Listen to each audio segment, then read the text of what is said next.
route, and Randy Moss, without even really being able to run, as he shoots the moon to the pass, pumps to the left, 8 seconds left. He gets away from the pressure, fires to the end zone. It's caught! It's Greg Lewis! Oh my heavens! Greg Lewis's first catch has given the Minnesota. Ball's out, picked up by the Vikings. Chelsea getting ready to swing for the race. Way ball Chelsea. No flags. Touchdown Minnesota.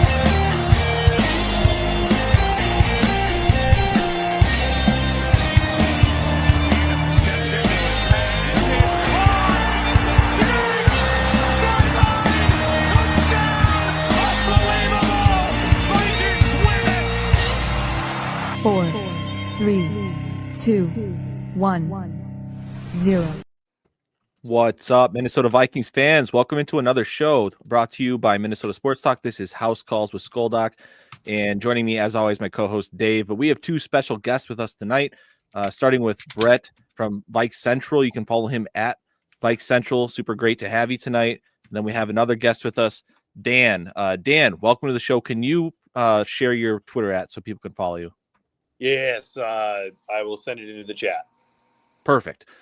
Yeah, gentlemen, great to have you. We're here to cap off the first 2 days of Vikings free agency, and what a wild 2 days it's been. We knew the Vikings were coming in with a lot of cap space, and we were hoping for fireworks. All signs pointed to fireworks. There's a lot of questions coming in if, Sam Darnold was potentially coming back.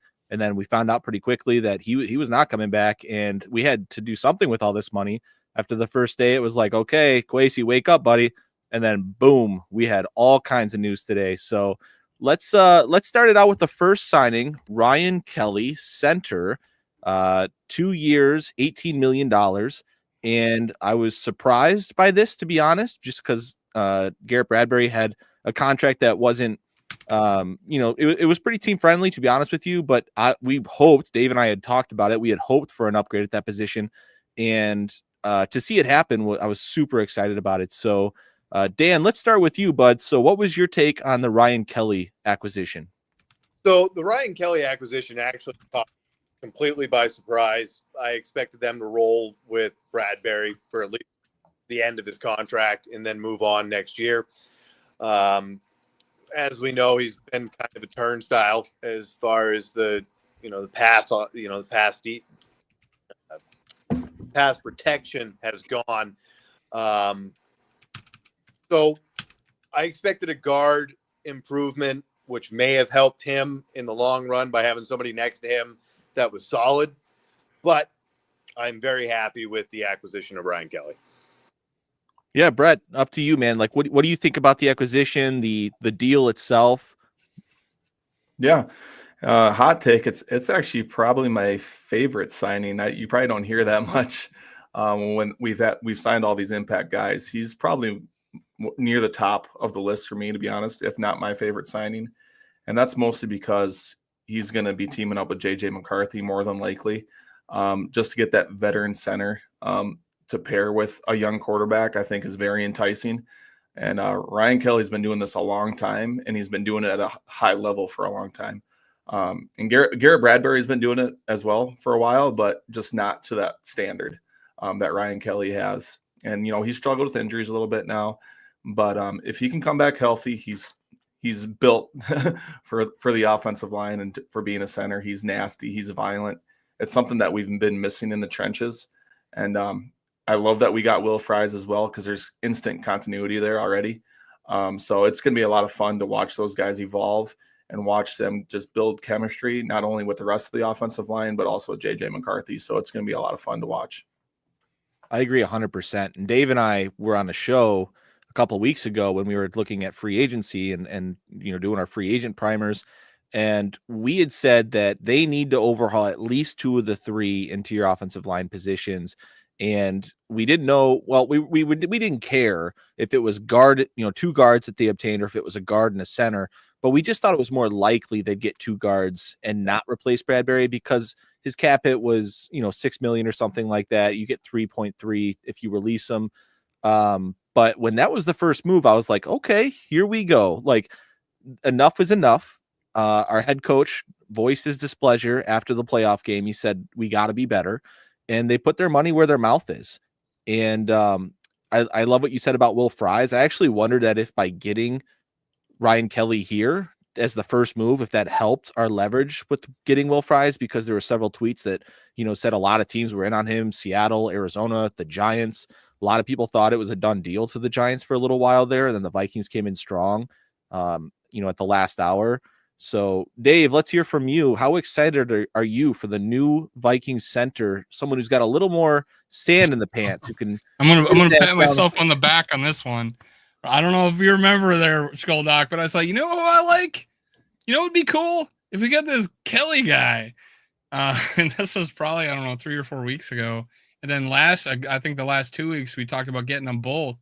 Did I think it would happen? I didn't think we were going to get the center. I thought I liked Dan. I thought we're going to be set with Bradbury, but I thought, hey, if we could get Kelly. But when Kelly was the first, first name out of those two guys, I was like, we're getting Fries now. That's the way I thought. I'm like, and obviously I'm pretty high on both of them. Hopefully Kelly can stay healthy. I think Fries is just going to he's hitting a stride. Unfortunately, his season ended early. Kelly is one of those guys that he's not a stonewall, but he's as close as you're going to get. And he's a mean son of a bitch. And he looks mean too. But Fries moves people, and he's smart. And how we see Ed Ingram, he'll block the guy and keep blocking him while a guy runs around him. Fries has intelligence, spatial awareness, that he sees a guy coming, he gets off his man, and he saves the quarterback from getting clobbered. So these two guys are my favorite signings of this draft, or of this free agency. Hands down. And I think we should go ahead. Add something on top of that too. One of the things with bringing two people that have played together before, especially in the offensive line, is continuity. They already know from working together how to hand off a block, how to deal with the stunt, how to deal with the twist from that defensive line. So I think that's a big piece of Fries is going to come in. The first domino to fall was Kelly. By bringing him in, Fries then comes in and he feels comfortable. He has to learn a new scheme. However, when they talk and they converse on that offensive line and they're getting ready to play, they already know their cues and they're going to be able to play off each other well to pick up anything that, two different players from two different teams may not have been able to do. And it's going to help Brandel out too. I think that chemistry will seep over to the left side, I think. Absolutely. Especially with having Darisaw back. Yeah, I agree. Ben Gessling posted just a little twist pickup that they had in, for the Colts. And I responded, I was like, oh my God, I can cry, because how many times did we see Ed Ingram blow that, or, at the end of the season on the left side, Cam Robinson and Brandel blow that. Just the communication was not there. And I'm a big believer in something that Matthew Collar preaches, which is if you have a weak link on the offensive line, you can exploit that and you can attack that. If you have two weak links on the offensive line, you're dead, right? And this year, I mean, the Vikings have had a weak link up the middle for the past 10 years. It just is what it is. But especially this year, we saw so many twists sending their best pass rushers up the middle against Bradbury, Ingram, or Brandel. We saw a lot of blitzes right up the middle, getting quick pressure. Now you got a center who's one of the best pass blocking centers in the NFL, working with Will Fries. By the way, 5 years, $88 million. We can talk about the ins and outs of these separate contracts. Essentially, the Ryan Kelly contract, I believe, only had like 12 million guaranteed or something like that. Will Fries, I don't remember off the top of my head. But the thing with Will Fries is he's a young guy, and he's coming off a tibial fracture. I believe they rotted it. I'm a foot and ankle surgeon. I'm telling people, don't worry about it. He'll be fine. This is not something where I worry about post-traumatic osteoarthritis. I don't worry about any loss of athleticism. Use big words on the show. Use big words on the show. Be prepared. Keep up. I think he's going to be fine. So I'm not worried about that. It's a 5-year deal. He's a young guy. He was the guy that I advocated for in terms of it made sense going out and getting a young guard who's a good guard, ascending guard, 7th round pick, but worked his ass off and really ascended in this league. And I think he earned that contract. And I'm excited, guys. Like this is, and right now we have Brandel at left guard, but they still have $35 million to play with. They might go get a Zeitler or a Brandon Scherf to fill in that last spot. Why the hell not? Yeah. Don't tease me. I mean, it's a possibility, to be honest with you. Like, they've already did 2 of the 3 interior spots, so yeah, there's always a chance that they could just rework the whole thing. Hey, And Brett, there's guys out there you, yet. let me ask you this. Did you feel like, sorry to go off of this, but it you're good. just hit me. The Byron Murphy Jr., him re-signing, did you sense any, you're out there on the media and stuff like that, watching it. Did you see any like signs that, hey, we're trying to get a read or another corner, but we were still working Murphy, or were we just working Murphy? I honestly think they were pretty high on DJ Reed, to be honest with you. And he only got like 16 million. He got a pretty good contract from Detroit, pretty team friendly. I don't know why that didn't work out. I think they their backup for Reed was more of like an Isaiah Rodgers, I think. I think they always had their mindset on Byron Murphy, but if there's some way they could pair both Murphy and Reed, I think there's a chance that they were going to actually do that. But I think they also noticed that they want to put a little bit more of that cap space towards their trenches a little bit. And that's where Will Fries came in. And now you can get a Javon Hargrave. But I think the one guy that they were still looking at was DJ Reed until he went to Detroit. But I feel like the interest was there with Byron Murphy the whole time. That was one of their top priorities to get that done. I think they went a little richer than they wanted. But if you look at the terms of that contract, it's still pretty friendly. I think it ends up being like a 3-year, $54 million deal. And then it maxes out at 66 if he hits a bunch of these incentives or as an all-pro. That's what I was wondering. It's more like 18 average annual value, right? Exactly. Okay, because when 22 was like, God, this is exactly what they were saying beforehand. But as of right now, it's 18. But with incentives, you're saying it goes all the way up to 4 years. Yeah, and if he's an all-pro, he's worth 22 million a year. Right. Yeah. At this point with the salary cap continuing to go up, but. Yeah, and if he's just solid and doesn't get any honors or anything like that, it's $18 million a year, which puts him at like the 14th highest paid corner, I think. And that's pretty much right where he belongs, in my opinion. He's fringe top 10. So, yeah, I think it's a damn good deal for Murphy. But I think there was some interest out there for DJ Reed. But they got a guy like Isaiah Rodgers who plays a lot of slot and has that versatility. That cornerback room, it's not super deep right now, but the versatility is crazy. Like Byron Murphy can play inside out. Isaiah Rodgers can do the same thing, more of slot, but then you got Mekhi Blackman coming off the ACL. He's another guy who can play in and out. So they can throw a lot of different looks at offenses. So it's going to be a lot of fun. I think they're probably going to add one more guy. I don't know if it's free agency or maybe they'll wait till the draft, but I think there's one more guy coming in that room. It's certainly the basketball squad. All these guys are like 5'10". Yeah, that's true. And the sad part is Kyrie Jackson would have fit in this room. Like, oh gosh. So good. You're the 6'3.5", just so lengthy. Like he'd be perfect. He was long. He's fast. He had it all. Honestly, he just hadn't put it to work yet. A quick follow-up question with Isaiah Rodgers. I started watching some video of him. He's a returner too. And he's returned a kickoff for a touchdown. I don't know if he returns punts at all, but he's fast. He's very fast. He's fast, and he has very good ball tracking ability. And there was a play where he jumped up and literally looked like purposely tipped the ball to his teammate in bounds to get an interception.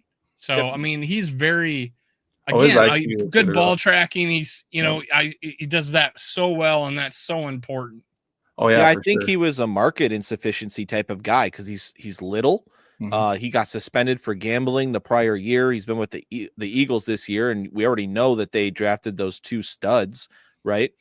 And so he had a tough time getting on the field, but when he got on the field, he was really good.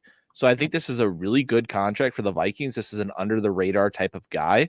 Absolutely, I think he's a better player than someone like Shaq Griffin. He's a starter in this league, I think. Oh yeah, I think so too. I think this is a diamond Pro in the Bowler, rough. right? Second year in the league, he was a Pro Bowler with Indy. Yeah, I think when you look at his man-to-man coverage grade, it's fantastic. He's really good at it, and he's fast. He's sticky. So, yeah, I was excited about that deal. I mean, great value deal. Dan, you look like you had something to say about Isaiah Rodgers. You want to chime in? You just you touched on it. It was on these ability to be a man-to-man, both inside and outside when you're talking slot, or if he's going to play outside on it. So with him being able to do that on the outside, it opens up more of those blitz packages that we all know Flores loves to run. So if you can say, hey, Rodgers, you're going to be on an island for this play, and you can trust him to do that, I think that's a big thing to have in a low key free agent signing. I agree. Yep. Well, I just want to take a second here to say we have 521 people watching this show right now. Thank you very much for joining us for Talking Free Agency. Please drop your comments in there and we'll talk about whatever you guys want to. And while you're here, please drop a like and consider subscribing to House Calls here. We're live at least once a week. Right now, we're going to be a little bit more, myself and Dave, and we're always bringing on great guests like Dan and Brett here. So thanks again for joining us. And the other thing I wanted to talk about was I love the Viking strategy of grabbing a guy like Isaiah Rodgers and bringing back Byron Murphy and not necessarily breaking the quote unquote bank at corner, but spending more of that money on the trenches versus getting a DJ Reed and a Byron Murphy in here and spending your wad in the secondary. And the reason for that is, I mean, look at the Eagles this year, right? They got so much pressure with 4 that they had 2 rookies playing back there, completely dominating back there. It made their life so much easier. And I think Brian Flores would really like to do that more. And guys, I mean, we haven't even talked about our interior rushers yet. We're going to get there in a second, but we just got 2 studs, older, but 2 studs who can rush the interior pocket, something we haven't had since Sharif Floyd. I mean, that's exciting. Keep in mind, too, when you look back at that Super Bowl with the Eagles and the Chiefs this year, that on all of the dropbacks, they didn't bring any more than 4. Didn't blitz a single time. Nope. On any of the dropbacks, yeah. They brought 4. The 4 were able to get the pressure, and that allows people to drop back into coverage and make any quarterback's day a living hell. I don't care if we have the best 4 defensive linemen in the league. You will not see Brian Flores not blitz one time ever. Which makes our lives, that's the other part too. When you have 4 that get there and then you bring that extra pressure, that makes the DB's lives so much easier that you don't need multiple studs. Yeah. Quote unquote, like the DJ Reed and the Murphy combination. You can get away with an Isaiah Rodgers. You can get away with the Shaq Griffins. You can get away with those players as long as you have one that can lock down the number 1, and then you can get some pressure. You're in good shape. Yeah, I did want to bring up this one point on Access Vikings with Andrew Kramer and Ben Gessling, their show today. They brought up a really good point of, they said there's certain groups. You know what? My mistake. It was actually on Alec Lewis's show when he was talking with Pete Bursich today. Pete Bursich said that there were certain groups that when the Vikings rushed 5 on defense, they were not quite as efficient as when they either rushed 4 or they rushed more than 5. And he thinks that bringing in Hargrave and Jonathan Allen is going to really improve when they rush 5, because when you rush 5, you're essentially one-on-one with the man blocking you, right? And last year we really relied on 2 guys trying to win, Van Ginkel or Jonathan Grenard. And now you potentially have Jonathan Allen or Hargrave trying to win as well. So you have more options basically to win their one-on-one battle, which is going to make things easier in the secondary as well. So I thought that was just an interesting point on how obtaining these players, which we'll talk a little bit more about these interior rushers, but that's really going to help the defense and what Flores really likes to do, because we rush 5 a lot. And yes, in ideal world, we will see the Vikings rush 4 more this next year with this defensive line. But I just thought that was an interesting point, because Flores is always going to be bringing an extra rusher. Now, Brett, that's a great point. Going off of Daniel here, we got the meats of pass rushing now. And I agree the Hargrave and Allen are upgrades in that position. They're not necessarily, I don't think, known as great run defenders. But we can, give up a little run defense when we're not getting after the quarterback. What I've noticed, and I don't know if you have, and you can tell me what you think, is these guys aren't necessarily, killer, get after the quarterback. They have great motors, but they're also smart. Where they're getting a lot of their sacks or their plays from is they're reading the quarterback where he's going and not over committing. And they're actually peeling or spinning off and getting the quarterback running right into their arms. I feel like these are really intelligent players that don't overcommit and run by the quarterback like a Jared Allen does, trying to get to 20 sacks. I think these guys are actually very disciplined in their pass rushing. What do you think? Yeah, I agree 100%. And they've just been playing football for a long time. I mean, they've played a ton of snaps, and the more snaps you play, the more experience you get. You get smarter, and they do a great job not just getting their own pressures. They're going to create more opportunities for guys like Andrew Van Ginkel, Dallas Turner, Jonathan Grenard. They're going to open up a lot of space. And then if you do send an extra guy like an Ivan Pace or a Blake Cashman, it's just going to be, hunting the quarterback. It's going to be a lot of fun. And the scary part is too, like the Vikings were like near the top, if not the top team in takeaways in 2025. And that was without, sending extra, or that was with sending extra guys. Now, if you can just play coverage a little bit more and with just sending 4, that's only going to open up more opportunities to take away the football. So it's just crazy. Yeah. Like Skoldak was saying, like just the different packages you can throw out now and just all the options that Brian Flores is going to have to play with. It's going to be a lot of fun because he's already disguising up this defense a lot, but that was without, 100% of the personnel that he wanted. Now he's just adding all these other pieces where it's going to be really a game of chess while he's playing checkers. So it's a lot of fun. But yeah, Javon Hargrave and John Allen, yeah, they're gonna do a lot of good things, not just for themselves, but open up other opportunities for their teammates. So yeah, that's a great point, Dave.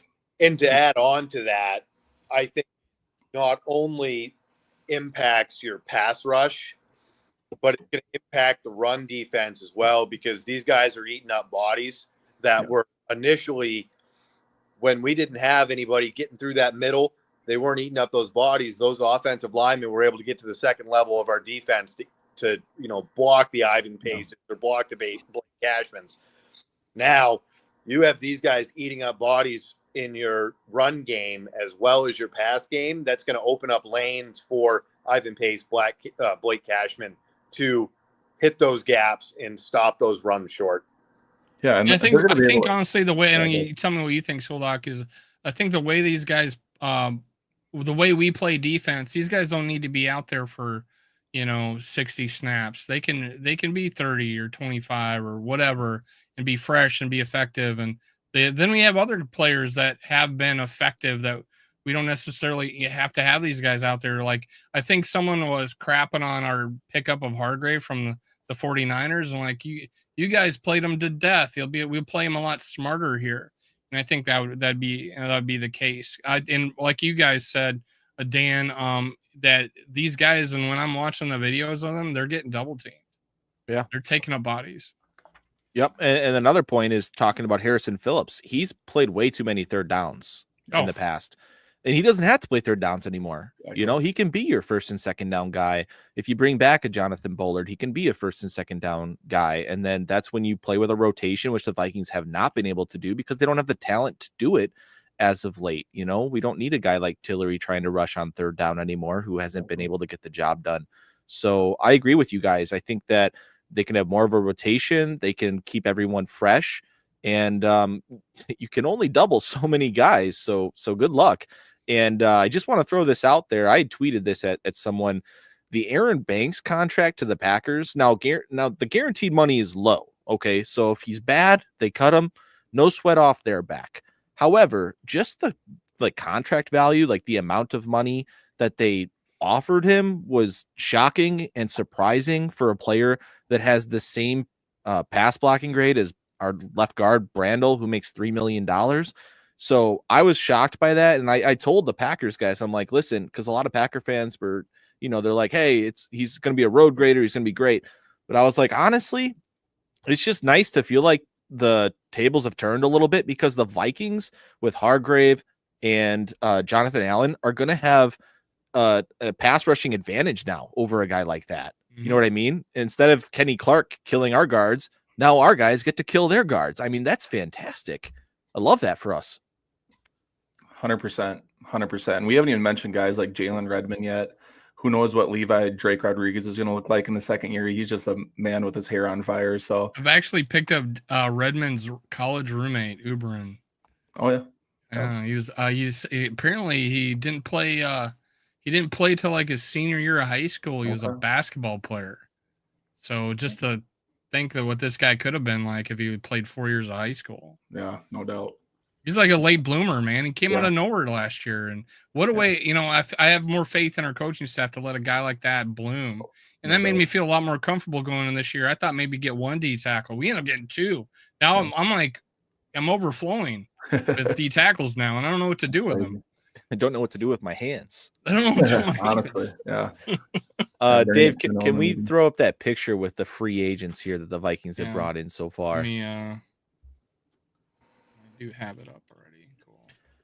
Yeah, so we've talked about Byron Murphy, 3 years, pretty big deal. But again, that AAV was lower than expected. So good value for Byron Murphy, bringing someone back who's used to the system. He's versatile.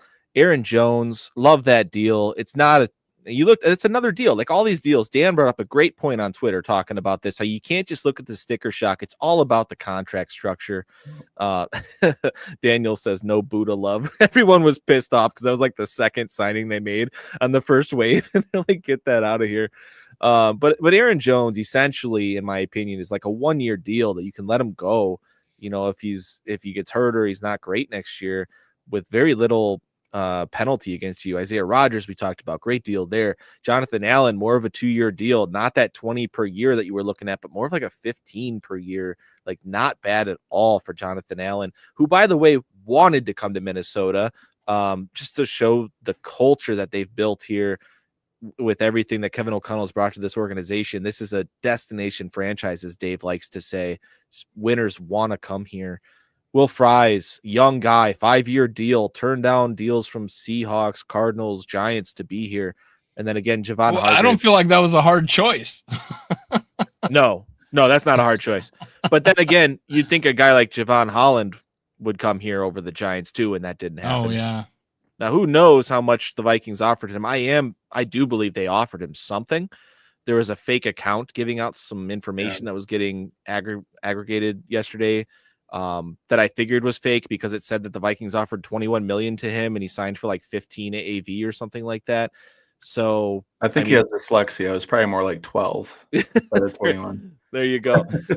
And I think that, as much as Brian Flores would have loved to have him, I do think that points to the fact that Harrison Smith is going to come back this year. I mean, the team with these signings, they're so damn strong. Strap it up, Harry. Let's go.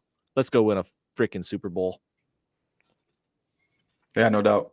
Dan made a great point, like you said on X. Like, don't look at the immediate contract.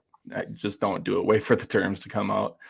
It's gonna make a huge difference. Like, we had 60 million, but I'm like, we just spent more than 60 million. Yeah. But last year we were like, we didn't have any money. We had like 20 million after we released some players, and we ended up signing 3 big free agents, and then you go look at their contract and it adds up to about 18 million in cap at the first year. Well, and somehow we still have 30 to 35 million. Well, yeah, what the hell? I have math is not math anymore. This Rob is fake Brzezinski. math. Yeah, I know. We are not worthy. God bless Rob.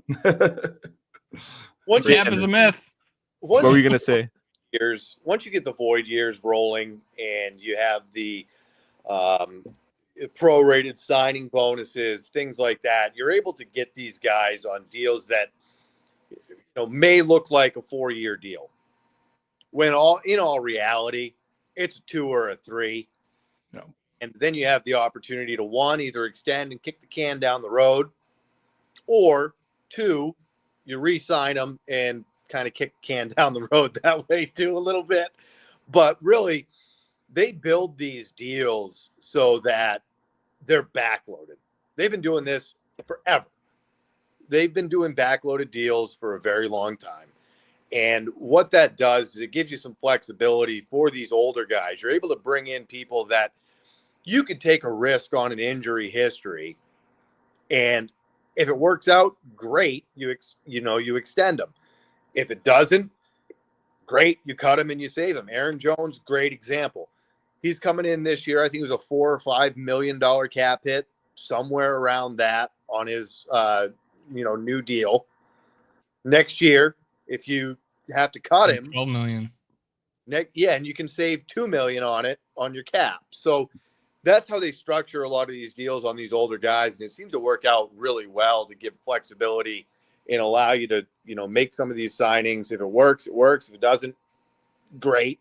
And at the same time, they take chances on younger guys like Josh Metellus, who they did a few years ago on a deal very similar to what they just did with Theo Jackson. Yep. You get him early, you sign him, you get 2 years out of him, and then if they overperform that contract, great. That's great for us because look at it this way. Either we re-sign a stud who's a homegrown talent, or if they walk and they get a big deal in free agency, we get to make it back up in comp picks. Right. Which the Vikings are doing a great job this year of, by the way. They're already projected as another third-round comp pick, and we're still waiting on Cam Robinson to get a deal, which is going to figure into that as well. But those are great points, Dan. Thanks for bringing that up. We can all agree by now that void years are not the boogeyman, right? We all understand that now. It's like an interest-free loan. Yes, it means that you're going to have dead money down the road, but when the cap keeps going up by exponential amounts, it doesn't really matter, right?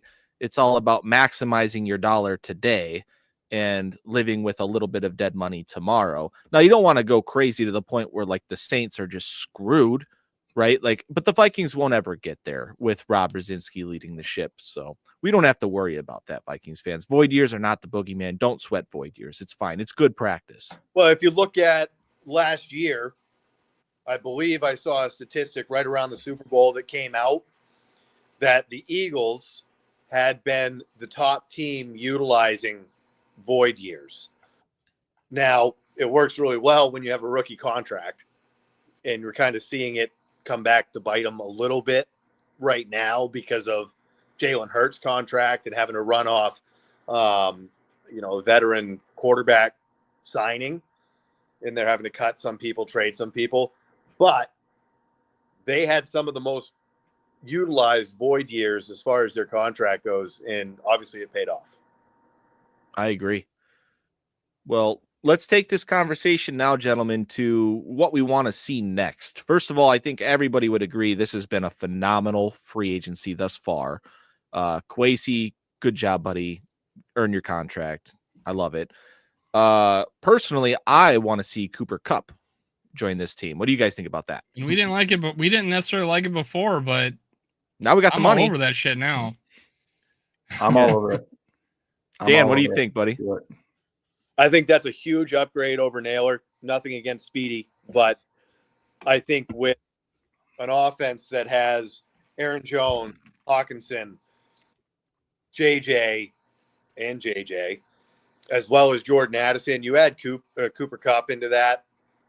It's kind of hard to say who's going to cover who. They don't have enough people on the field. And if they put enough people on the field with the offensive line upgrades that we made, we're going to run all over them. Agree. Like it's getting a Christmas gift, and then it comes with batteries. You can play with it right now. I mean, Cooper Kupp can play football. If he stays healthy, bonus time. But if he does what he's done, it's still good. Still good as a third receiver. And then the fact that he already has a playing time with Kevin O'Connell, so it shouldn't be a learning curve. It shouldn't be that much of a learning curve. No, and with the personnel that we run, he's not going to be on the field anywhere near as much as he has been in the past. So that should instantly make it so that it's easier for him to stay on the field and stay healthy. Mm-hmm.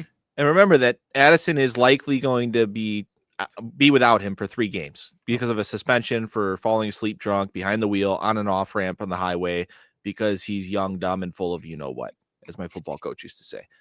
And that's unfortunate. And that kid's got to grow up, man. He's got to grow up. Don't trade his ass like Score North wants to, but don't do that. He's still damn good at football, and he can help this team. He can. Or's wanting to trade him. Yeah, don't trade his ass. Sauce Gardner. Yeah, that's kind of fun though, but yeah, don't do it. But my question to you guys is like, if you're Cooper Kupp, are you bound to sign up for a spot where you might be the 4th target in the offense from just a competitive standpoint of wanting to be a reason you win the Super Bowl. That's the only point where I'm like, I'm not sure if he would necessarily love his role in the offense. But if he's just in it for the vibes and the culture and Kevin O'Connell and being a part of a winning team, then hell yeah, I think he's game. Well, he can go play for the Giants or the Titans. That's up to him, but he's going to win 4 or 5 games next year. And I think the way Kevin O'Connell runs his offense, he'll still get targets. They throw the football more than almost anyone, and maybe that'll change next year with JJ McCarthy. And I know he wants to get into the run game a little bit more, but he's said that since his first year, and it hasn't really happened all that much yet. Like, sure, Kevin. Yeah, exactly. Right. Exactly. But I was thinking there's teams like, can the Chiefs make something work? Can the Bills make something work to where he can be legit like the number 1 target there for a contending team? Because that would make a lot of sense. But I haven't seen much steam about that. Dylan Dotson in our comment section asked, how real is the Cooper Kupp steam? I mean, Ben Gessling was the guy that I saw, and Darren Doogie Wolfson was another guy I saw where they said, yes, there are guys in that building who love Cooper Kupp. The question is, how much do they love him? How much money is he looking for? And can the Vikings make that work? Because there are several more holes that we have to fill in free agency. I think he's going to be a Viking. I don't have intel on it, but I think he's going to be a Viking. That's just my opinion. The continuity with Kevin O'Connell, with Wes Phillips, he would be perfect for JJ McCarthy. And obviously the offense he's been in it, and he got the Triple Crown under that scheme. So just the possibility. Who says he'd be our 3? Yeah, he'd be our 2. Jordan Addison might not be the 2. They might split. Cooper Kupp. Yeah, he blocks his ass off. So for sure. Yeah, and Kevin O'Connell loves that. He loves that, and he's this offense is so much about the intermediate routes, just getting open over the field. And if Cooper Kupp is healthy, he does it better than anyone in the league. I mean, he just knows how to get open. He's savvy. Jalen Naylor is a good deep threat, but he's more of a wide receiver number 4, in my opinion. Yeah. He's a guy who can come in and take the top off of defenses on third down or something like that. Yeah. He'll still probably have a handful of touchdowns if Cooper Kupp comes in. But I just think the stars are aligning a little bit. And you already see all these veteran guys coming to Minnesota, like a Javon Hargrave, Jonathan Allen, Ryan Kelly. So it makes sense that another guy that's a veteran looking to win, looking to fit a culture would come in.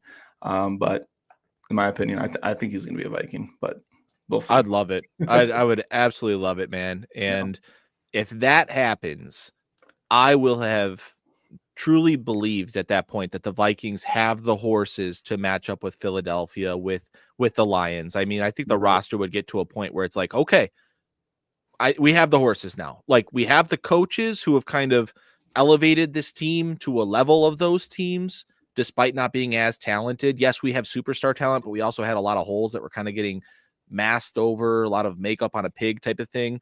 But if that happens, I mean, and the team stays healthy, it's a big caveat, because that's something that we really haven't talked enough about in terms of these signings that we've been discussing tonight, is that a lot of these guys we got on good deals because there's an injury history there.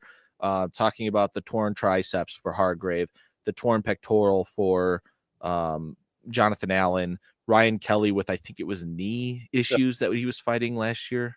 Knee issue, Kelly, broken tibia for Will Fries. Yeah, so like there's issues, right? Like there's reasons, but that was kind of the whole free agent class. Like a lot of these dudes were on the market for reasons like that. Now, the Vikings, go ahead, Dan. We did the same thing last year. Right. So, Kwesi likes to make that bet. Like he's looking for market insufficiencies, right? Like, so he's making the bet that our training staff, which the Vikings have a high regard for their own training staff, and we saw that with a guy like Aaron Jones, who, despite being banged up a lot of the year, did not miss a game, which was impressive. And Ginkle has an injury history. Yeah.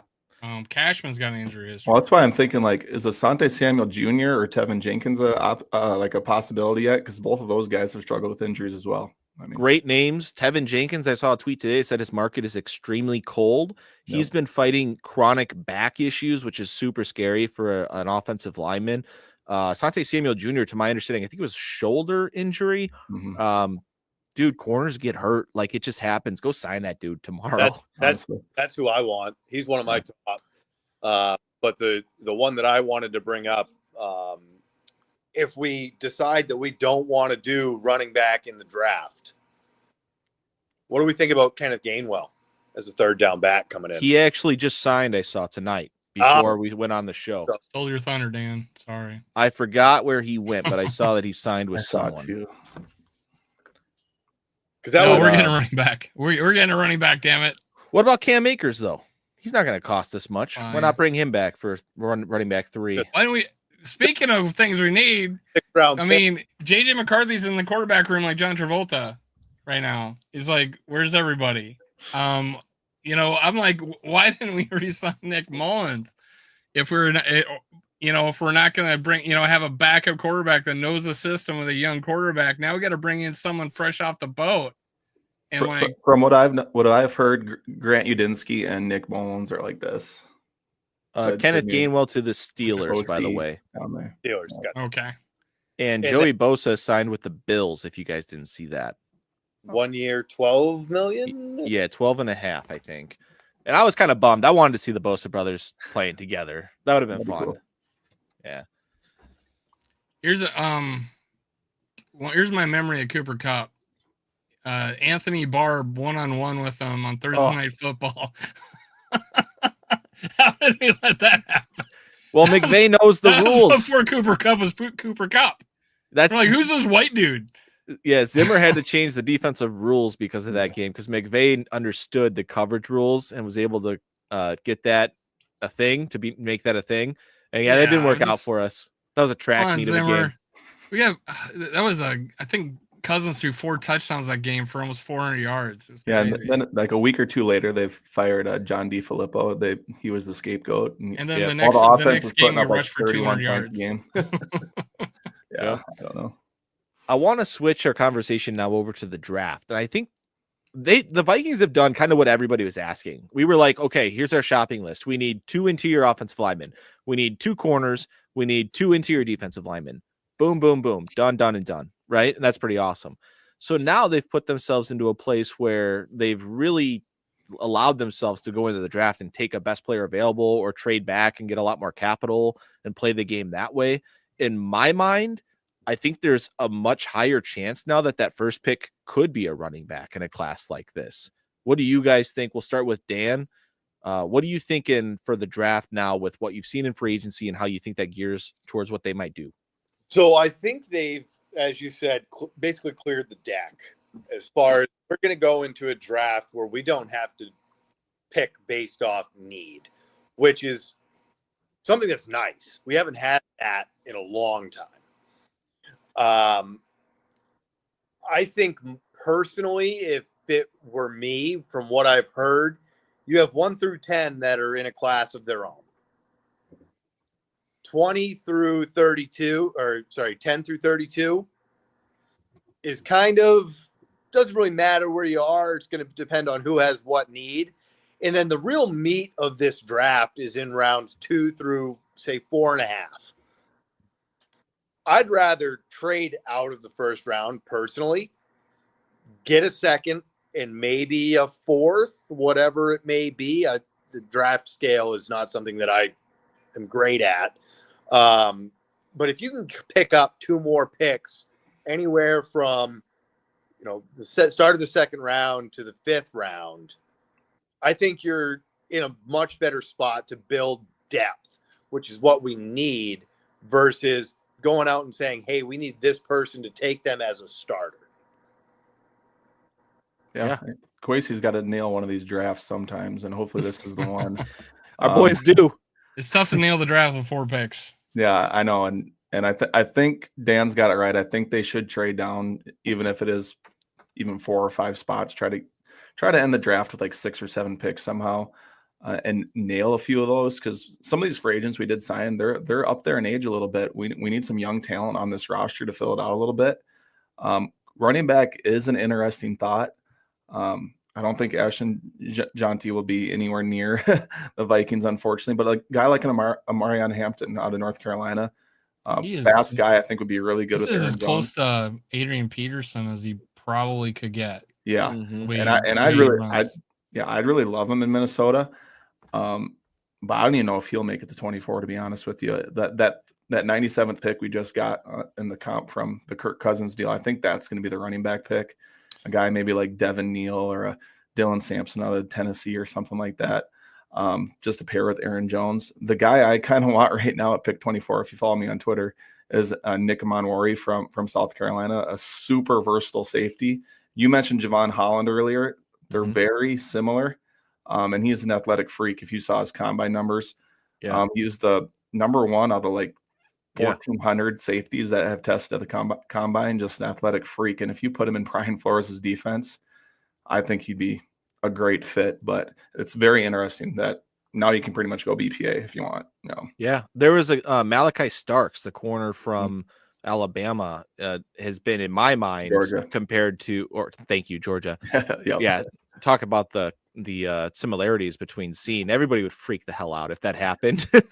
But no, this guy really reminds me of Malachi Starks. Yeah, so this guy really reminds me of Brian Branch, but he's faster and he's longer. And so that's kind of interesting to me too. So there's so many ways, like you guys have both said, there's so many ways that you can go with this. If they traded down and took Caleb Johnson with the first pick, I'd be so damn happy with that. I'd love Caleb Johnson. I know he didn't run the fastest 40, but the dude is just a football player. He makes people miss, and he's quicker than fast. I think he would be just fine. I thought about just the way that we've built our defensive line. If Walter Nolan somehow got there, or even Derek Harmon, but more so like Walter Nolan, he wins with quickness more so, a little bit more so than Derek Harmon. If you had Hargrave and Jonathan Allen as your 5 techs, and you put Nolan right on the center, and he was able to win with quickness, I mean, good luck blocking that. That would be incredible as like a rookie position, like just opportunity there. Corner's always a possibility. I wouldn't love that as much. So, and then somebody brought up in the comments earlier, can you imagine Tyler Booker playing next to Darisaw with this current offensive line? Can you imagine a gap blocking double team with Darisaw and Booker? I mean, that's going to be like a scene from what's that movie that came out with the Baltimore Ravens guy? The Blind Side, where he blocks the dude to the bus. Told me to block to the whistle. Yeah, and speaking of continuity, that's JJ McCarthy's high school teammate. That'd just be instant chemistry there as well. So, along with the Fries and which high school? So. What's that? Which high school? I think they went to Florida one together. Yeah, one in Florida. That's it. So, yep. So with Will Fries, I've seen that he's a good zone blocker. So I don't think we're necessarily changing our scheme with that. Ryan Kelly, again, I think that he can kind of do it all. With a guy like Tyler Cooper, right? Am I saying his name right? Tyler Booker. Thank you. I've seen from Tyler Forno on his show, he doesn't necessarily think that he's going to be a zone blocker at all. He doesn't have the movement capability, so he's going to be really just straightforward gap scheme type of player. So I don't know if the Vikings are going to be in on him, to be honest with you guys. Maybe a guy like the Zabel guard from North Dakota State. I could see that. That might be a better option. And he could use a little bit more size, conditioning, in an NFL weight room. So, that could be an option and take over next year or something like that. But just to the point that Dan was talking about, the Vikings have put themselves in a position here to go BPA, which is always the goal, right? So you don't end up taking a Garrett Bradbury at 18. Because I don't want to draft a single interior offensive lineman ever. I only want to get them through free agency. We have much better luck with that. I was going to mention Donovan Jackson out of Ohio State, but then the last Ohio State offensive line was Pat Elflein, and that didn't work out super hot. So, but was Pat? He was getting better, I think, and then he snapped his leg in Philly. That sucked. Yeah, he had some injury concerns after. Yeah, he was improving. I think he was another guy that was moving. I think he was center, and then they moved him to guard. It was Spielman whoever was always changing up positions along the offensive line. But I don't know. Unfortunate. Another one that should have worked out that didn't. Or Wyatt Davis even. Oh, gross. He was another Ohio State guy. Yeah. One of the Will Fries, one of the 3 third-round picks that we had. One of the 3 third-round picks we had that year. Dakota Dozier. Let's just keep naming off all the failed. Man. Oh, Drew God. Who's that one guy? Cummings? Drew Samia. Who was Kirk's something Compton? Oh, Will Compton. Will Compton. Just Gross. We don't have to get hurt anymore, Vikings fans. It's okay. 88 million Will Fries. It's worth it. Don't sleep all the time. Fries. Hey, wasn't this a celebratory video? Not going down. Yeah, I'm gonna go Jesus grab a Christ, We beer. are man. celebrating. We're just thinking of look how far we've come, Dan. Look how far. Who would have thought this is us? Cheers. There just hasn't been guys to pick up in free agency really either. It seems it's just like thank goodness. Well, we You know finally have a quarterback on a rookie scale contract. That also helps. Not paying Kirk Cousins $40 million a year now. So you got more flexibility. Well, wait till we have to pay JJ 60. Huh? Yeah. Yeah. But It's a problem for that's 3 us years away. years That's down 3 the years road. away. champagne problems is what Quasey calls it. Champagne problems. I love it. Yeah. Yeah, don't got to worry about that. If Well, we're paying him 60, we've probably done pretty good. It's true. It's very true.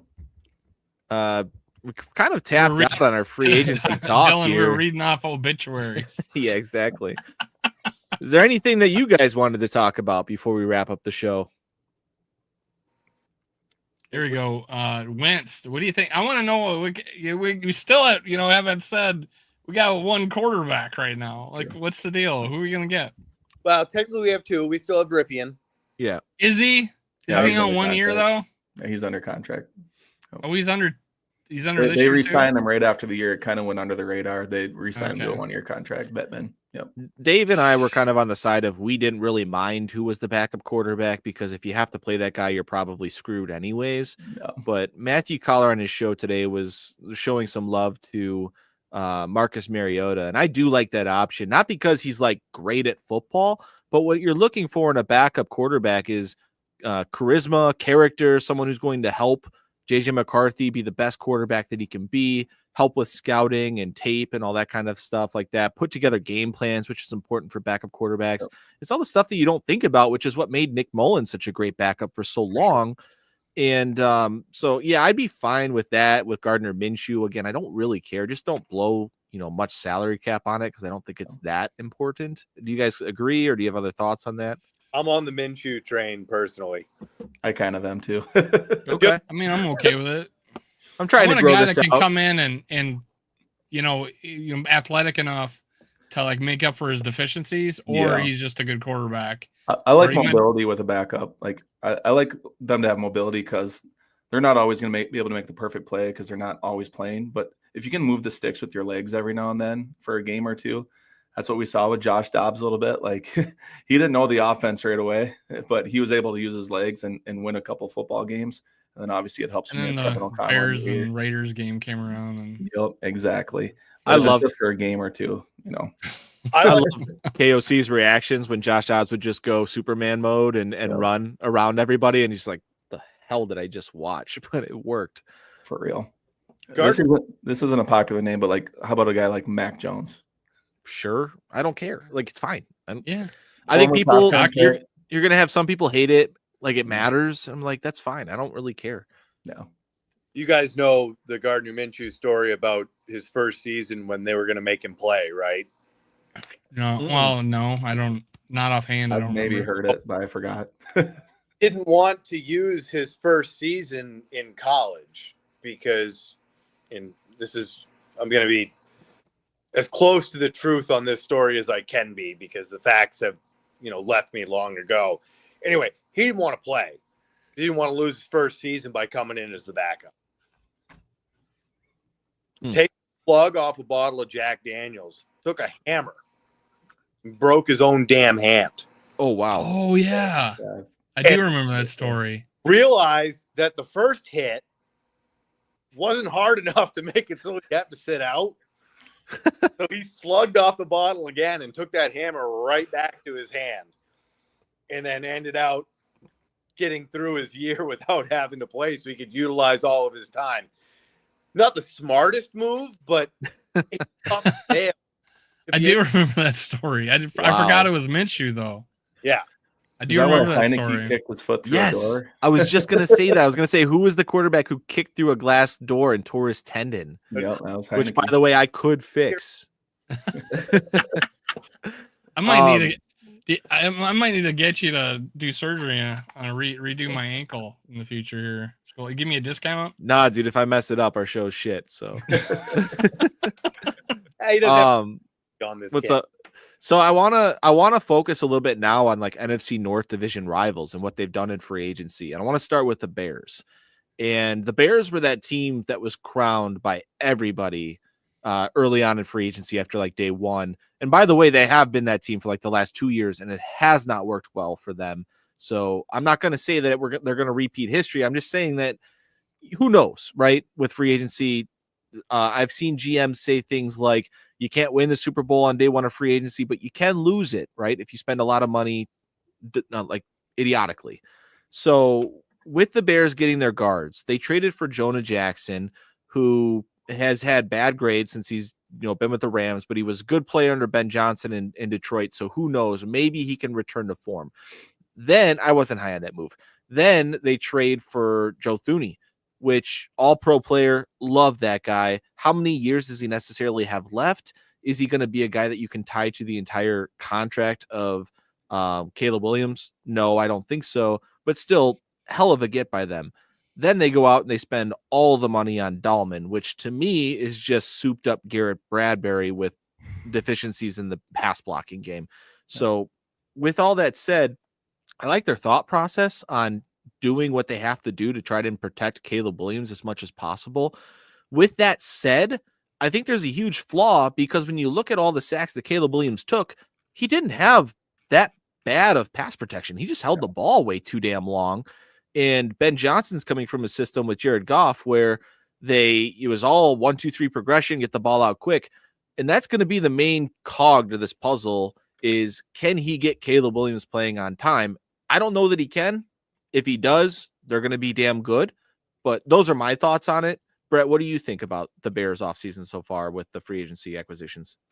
Yeah, I'm just going to kind of mirror what you said because that's exactly how I felt. Like Jonah Jackson, okay, average at best. Dahlman, I tweeted this out as well. It reminds me a lot of Garrett Bradbury. He gets overworked by really good defense tackles. Can hold his own against lesser opponents, but in a big game, you're going to notice him, and not for the right reasons. And then obviously Joe Thuney, it's a good pickup. Mm-hmm. Didn't have to give up much up for him.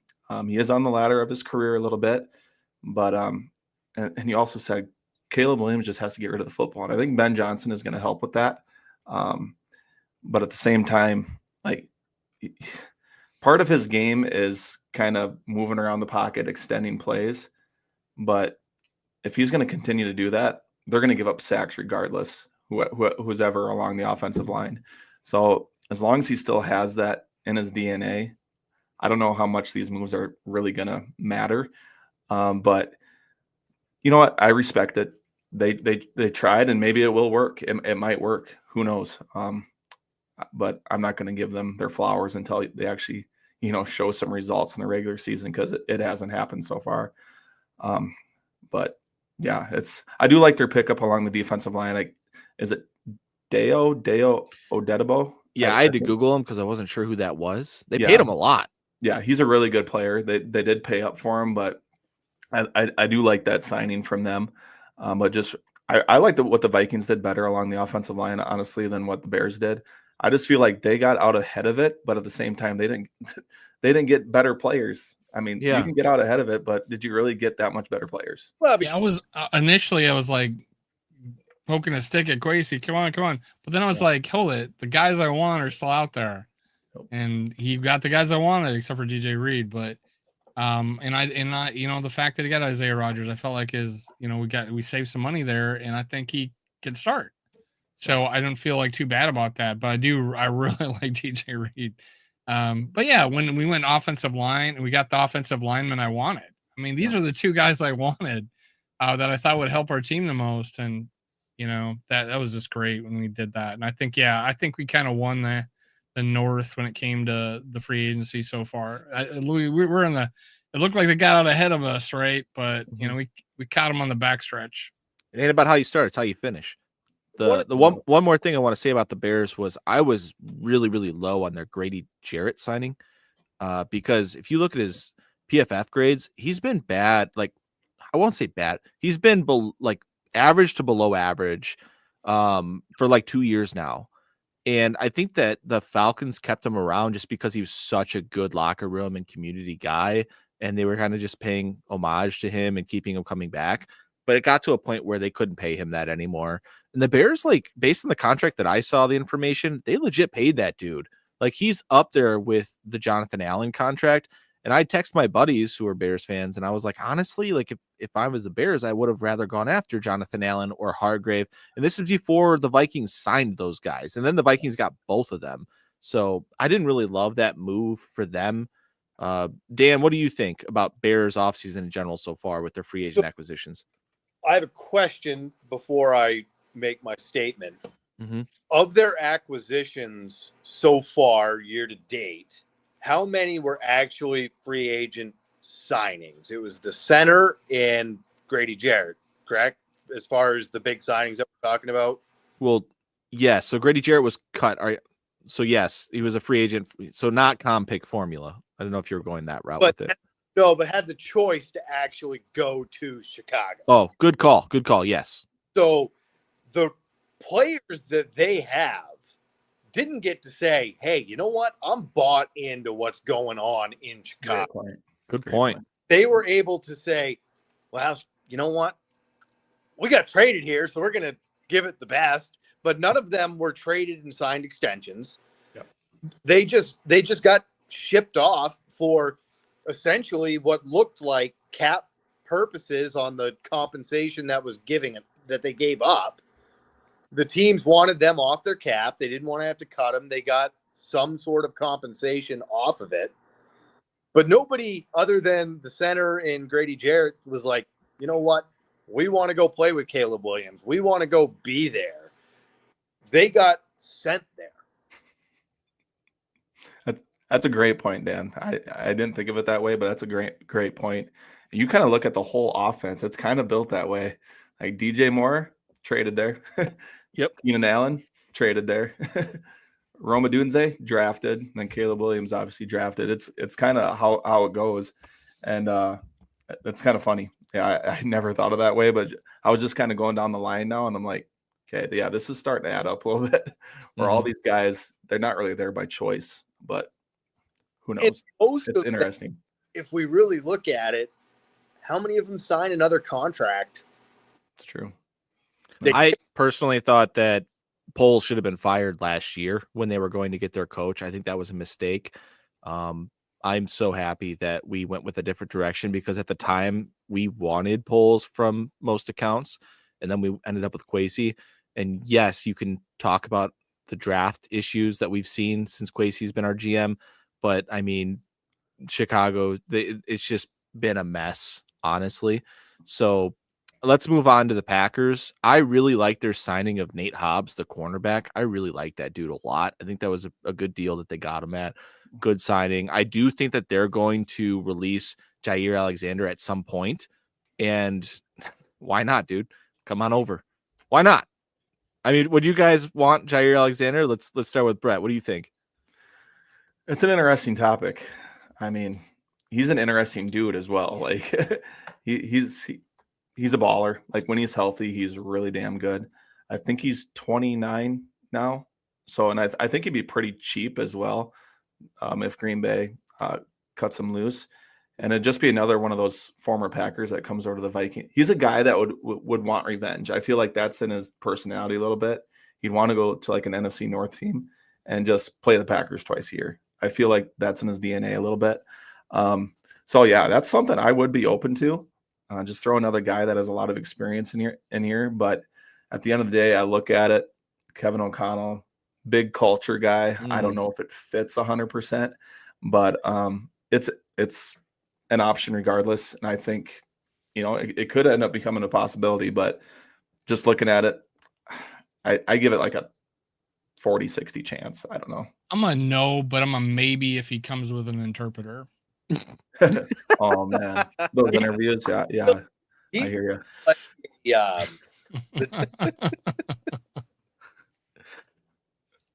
Good shit, Dave.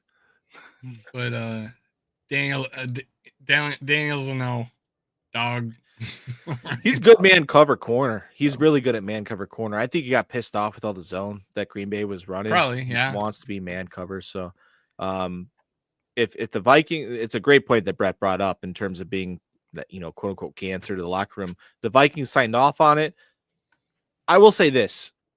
When you build a roster that's Super Bowl contending and you get to this point, I think you're willing to let a little bit of that slide if it gets you over the edge. If the player is that damn good, you might let it slide a little bit more just to get that, that extra push to the Super Bowl.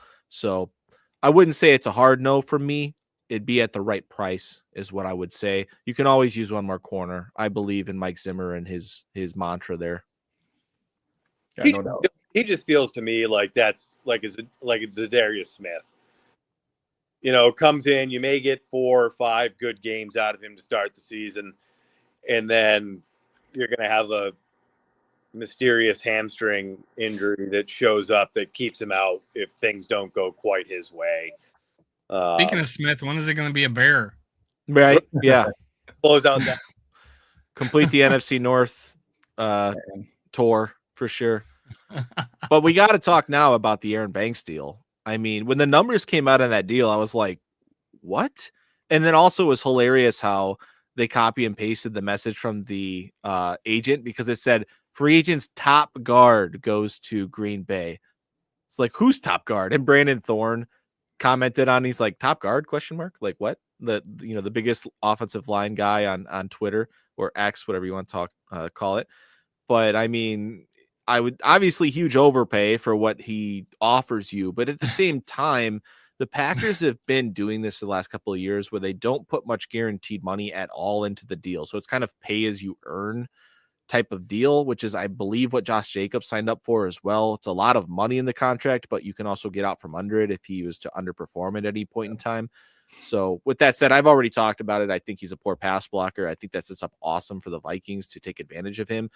He is a big ass dude, though. He will be able to move bodies. That tells me, Josh Jacobs had a phenomenal year last year. That tells me they want to continue to lean into the running game, which makes a lot of sense because they're paying Jordan Love all the damn money in the world. So why wouldn't you want him to throw the football? But maybe they know he's not that damn good and they made a mistake. I don't know. Speaking of misguided tweets, do you remember when Dozier got signed? Was it by the Bears? And they posted out, "We got our bulldozer." And the whole Vikings Twitter just laughed at them. We got our bulldozer. I remember that. That was Hey, is he good? Is he good? Yeah, he's good at playing traffic cone.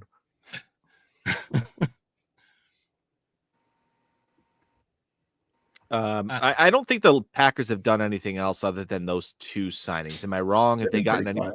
Yeah, they've been pretty quiet. And regarding Aaron Banks, yeah, I think I counted it. Like I was looking at the list a little bit like that, like just the available guards, and I counted like 11 guys that I'd rather have over Aaron Banks. Like he wasn't anywhere near the top of the list. But hey, maybe he'll fit in the system. And like you said, like it's another one of those contracts where you don't look at the numbers right off the bat. You just got to look at the terms of it a little bit. Mm-hmm. And maybe they still did overpay for him, but at the end of the day, yeah, Green Bay has been pretty damn quiet. I mean, and those terms aren't out yet as far as what that contract spells out. Mm-hmm. Yep. Well, and then there's the Lions, who we talked about DJ Reed. I love that deal for them. That one hurts us. I mean, DJ Reed played great against us in the London game. He's grabby, and if they're not calling it, then it works, right? Justin Jefferson is the leader in the league in terms of penalties against him. He forces a shit ton. But that was clearly the strategy of the Lions in week 18 is we're going to grab the hell out of you and hope that the refs don't call it 2 times in a row. And a lot of times that works because the refs don't want to control the game. So really love that for them. It sucks. Good deal for them. I really like DJ Reed. Would have liked him here. And hopefully they have a lot of confidence in one-on-one, lock him up with Jefferson, and Jefferson burns him because he's the best wide receiver in the world. Let me get Dylan Dotson up to speed here. We've already agreed that we're getting Cooper Kupp. Yeah. So. Brandon Cooks would be a good one, though. It's more continuity with Kevin O'Connell. I think they overlap there in LA. Are we getting the whole Packer backfield? Is that what this is? You know why I would love Brandon Cooks, actually? Is because he's quicker than fast and can win underneath, and that's what the Vikings need. We don't have that right now on our team. Jalen Naylor is more of like you talked about earlier, Brett. He's your speedster. He's the guy who's going to run that go route so that Jefferson can run the dagger behind it. or he runs a seam route because he's fast. He just runs great in a straight line. But Brandon Cooks is definitely that guy who can win on the like underneath routes against zone. Didn't it and feel man like coverage. it was Darnold who couldn't get anybody the ball in the underneath routes? Oh, I think it was a problem. Yeah, I Yeah. think Hawkinson got a Last lot week. of flack this year because Darnold didn't get him the ball when he was well, open. and there was that Naylor going across the middle and he threw it behind him. You know? Yep, true. JJ McCarthy had the same throw in his preseason game, hit the guy right on the target. So Yep. I think there's going to be a difference when he's quarterbacking. By the way, we are now over 1,000 viewers. Thank you guys for joining us. Please like and subscribe. Great to have you. It's been a great couple days for Vikings free agency. It's good to have money to spend, guys. Like, it's fun. This is fun. Yeah, hell yeah. It's been a not while over. since we It's felt not like over this. yet, I don't think. Yeah, I don't think so either. yeah, we're not done. Shit, No. yeah. And who gets released later in the the off season? It's like Oh, that actually brought up another point in my mind I wanted to talk about. Garrett Bradbury, I think, is a good trade candidate. I think we can get like a 6th or 7th round pick somewhere, but hey, it's another pick. We need more. We only have 4 right now. and if not, he's our backup. So So- Seattle needs a center. The Falcons need a center. What do you guys think? Do you think the Vikings keep him, trade him, or cut him? What's the cap implications? What I think It's he's not got bad, I like a don't think. $6 million deal to trade for him. Couple If mil. we cut him, I think we save 3.6 if we just flat Yeah. out cut him. Yeah. I think he's a trade candidate. I think you can get like a 6th round pick for him. Yeah. He's got a ton of experience. Falcons is a great one. Skoldak. I think Doogie said this, but like I think there's some overlapping there. And Ryan Kelly has the same. They're like he's like the as he's Garrett like the Bradbury. cheaper version of Yeah. their guy they just lost. Yep, exactly. So I can honestly see that a veteran center to go with Michael Penix down there in Atlanta. So I think if you can, you go, even if it's a 7th round, like just get something for him if you're just going to flat out cut him anyway. We need the capital, so but we'll see what happens. Yeah, I agree. I just don't believe that he's going to work ever at guard. Don't do that. Either cut him or trade him. He's too small, in my Yeah. opinion. Yep. Well, I think that's all the topics I had off the top of my head. Anybody got anything else? Anyone in the comments want to talk about something? We have borrowed these guys for over an hour, and I appreciate your guys' time. So we'll probably I'm good. wrap this I'm up. a night owl. I'll be up till past midnight, so I could sit here and talk all day, guys. Did you notice last night? I was up at like 12:32 a.m. when the agent for Jonathan Allen tweeted out. Yep, he tweeted out "Skull Tide," and I commented like right away. I was like, "Does this mean the Jonathan Allen deal is done?" And no comment. But that was awesome. Yeah, just a little hint. You don't get that much from agents, especially on social media. So that little tidbit was pretty cool. And like you said, Jonathan Allen wanted to be here. We're not used to having like high impact players just wanting to come to Minnesota, and that's the culture Kevin and Kwesi have built. And the Wilfs, you get a lot of credit to. I mean, they're great owners. They care for their players. So let me ask you guys this: One last topic from Clinton Reisig. Talk about when Kwesi will be extended and how long. So I've seen reports that said it was going to happen after the draft. I think that it'll probably be tied to the same amount of length that Kevin O'Connell is here. So a 4-year extension. I do think that he's earned it. And, yes, he needs to be better at drafting, but I think that he's done enough good things with free agency last year, free agency thus far this year. I think owners are going to be excited and get that deal done. And there has been improvement the last 2 years. I think if JJ McCarthy and Dallas Turner work out, awesome. Yeah, it's sad what happened, Kyrie Jackson, but that could have been, just a killer, right, class. Still could be. So here we go. 2022 is just a bad first impression. It's hard to shake first impressions, honestly. But the draft is random. We all know that. It's the first one, this sticks with you. So I think Donatel had his fingerprints on that draft a little bit too. I agree with you. Which could have made a difference because Kwesi is a guy that likes to listen to his staff. especially the coaching staff. I've And made that's- the comments. I don't know how true it is, but after when I see him in the visits from the players after and they come to Minnesota, he's always talking about, remember that moment when we talked about that song? Remember what I said to you? I feel like he drafts guys he connects with. Oh yeah. And I don't know how great that is, because I know he connected with Lewis Seen. He connected with I forget what cornerback was Andrew in, like, Booth fourth round. Jr. Yeah. Well, Oh Booth, no, Caleb Evans. Caleb Evans. So these are guys like he was like talking about what he's remembering, what song their favorite song was, and I'm like, I don't want you to pick players on their favorite song anymore. I think you're reading too much into that, Dave. I read way too much into it, and it's my conspiracy theory. Yeah, and I don't want to see that anymore. I think Kwesi is just a social butterfly who connects with everybody and has a story like that with all of people. I could see shit, he connected with Jordan there was Addison, a connection with Lewis Seen, though. Get paid, That's baby. what it was. Yeah, get paid. Let's get paid. But I think he's going to get extended. I think he will. I think so too. I don't know if it's going to be the 4 or 5 year. I could maybe see a little bit shorter, just to see how some of these drafts play out, and then they revisit it.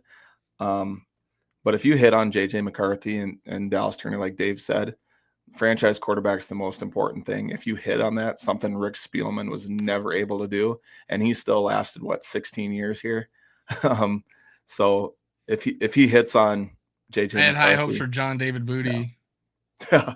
John David Booty. That's a good one, Dave. John David Booty. Fifth round, right? I agree with you, Brett. But I do have a question for the crew as far as it goes with questions. How much can you really put into a GM's first draft? Because they're hired, 2.5 months, maybe 3 if they were hired early in the process, to get to know and design where you want that team to go. You have a crew that has been scouting for the past year based on the previous regime. No. You bring him in. The only information Studwell quit, right, that year? Yeah. The only retired. They really have to go off is the scouting team that provided them information based off previous team goals. Yeah. So I don't think you can put too much into the first draft. I think it's the second, the third, the fourth. Yeah. See how those play out. We can't judge him based on when he first came in. Yeah, and Kevin O'Connell came in super late as well because he didn't come in until after the Super Bowl. So it was damn near middle of February, and the combine was right around the corner. So that they're trying to get all their ducks in a row. And that's the scouting department's probably from the previous regime, like you said, where they haven't picked their own guys to work with. And they're still hiring. They hired Ed Donatel, they brought in Wes Phillips. There's a lot of moving parts. I mean, it's hard to hit on a lot of that, especially the first draft, like you said. It's hard to hit on those and get everyone's thoughts aligned, because from the get-go, Kwesi and Kevin said, what's the word that they always would hit? Collaboration. Collaboration. Okay, but how are you going to get collaboration when you've only been together for a month and a half until the draft is here already? So that's a great point. But hopefully the third draft, I think, is last year's draft. I think is going to be a pretty damn good class as we go into it, and then hopefully this year we can hit on a number of picks. But I feel like that's a really great point, Dan, where the third, fourth, fifth, now you're really starting to get into a rhythm, and what's it going to look like from there? Yep. Yeah, I agree. So Kwesi has come out and said he learned from his mistake. He took over a team, had a lot of holes. He felt like he was pigeonholed into having to trade down. And he was offered, in my opinion, a bad value for that pick, and he took it with a division rival, which made it worse. And I think he learned from that, honestly. Yeah. Now, my hot take is I actually place just as much blame on Kevin O'Connell for that draft class, because he was the one that hired Ed Donatel. and you had mentioned earlier how Ed Donatell's fingerprints were on that draft. I agree 100%. I think Kwesi looked at his offensive staff, his defensive staff. He said, "Get me a shopping list, and I will get you the groceries." Mhm. And that was the shopping list, and he got him the groceries. Give me a bunch of guys that stand back and watch people catch the ball in front of you. Yeah, and that was his shopping list. And that was Kevin O'Connell's hire, man. And you know what? Kevin O'Connell, he fixed the mistake. He went and got Brian Flores, and here we are. So here's my vision. I want to keep the middle of the field wide open. Oh, man. And occasionally I want to send a safety running straight up the field and watch a guy run right by him. That's my defense. Yeah, I'll never forget I'll never forget the comment before the Giants playoff game. You're gonna like the way our defense. Oh God! And I knew it was gonna be bad. I knew it was after he said that. Man. Oh, this is gonna be bad. Right, we got to bring it back, guys. This is a happy day. We are celebrating. We have good football players that we just added to this good damn team. It's hard to not reminisce as a Vikings I know fan. It's tough. It's just our whole life. Brian Flores kicked in the nuts. Yep. But yeah, we got to put a cap on this show. It is 10:30, and I can hear my wife walking upstairs. Like, where the hell is this guy? Sure. Let's watch Love Is Blind. She walks in the. That's his like signal. He starts hearing footsteps. Yeah, but thank you, Dan. Thank you, Brett, for joining us. Great roundtable show. Loved having you guys tonight. Thank you to the thousands of viewers that we had tonight. That was a great viewership we had. And great discussion. I'm looking forward to what the Vikings do. We still have a lot of money to spend. Let's go get a Cooper Kupp. Let's go get a left guard. Let's get funky with this, right? So Skol Vikes, Dave, thank you as always. And I will see you everybody next week. Later, guys. Thank y'all. Have a good